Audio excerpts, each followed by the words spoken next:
I get this question a lot from newly promoted Big Law partners. Why do I feel broke? I just got the biggest promotion of my life. Well, the answer lies in the way the IRS now sees you, a true business owner. You're no longer considered an employee. You're now a self-employed individual, just like if you own that coffee shop around the corner from your office. And that has implications from a compensation, tax, benefits, and cash flow standpoint.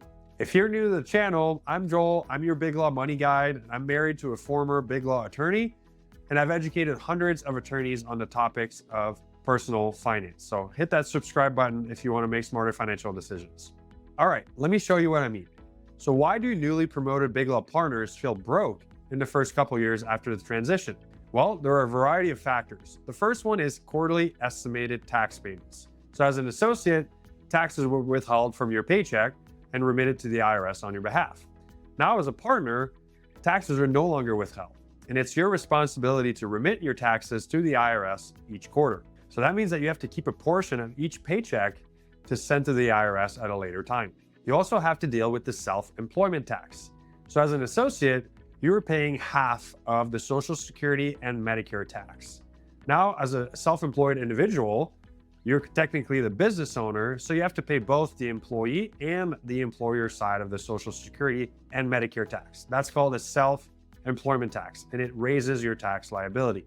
Next, you have the multi-state tax filing. Because you're an owner of the firm, you share in the profits of the firm in the states where the firm operates. Well, that means that you have to pay your share of the tax liability in those states. So you have to file taxes in multiple different states. Also, as a partner, since you're now the owner of the firm, your benefits are no longer subsidized. Think about it. You'd be kind of subsidizing your own benefits, so that wouldn't make sense. So your benefits are going to cost more money.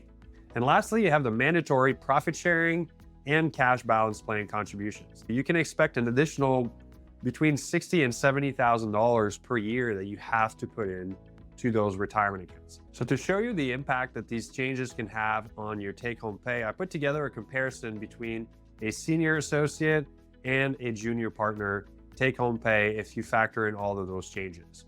So as you can see here on the screen, the difference is about $60,000 less in your pocket as a junior partner than as a senior associate.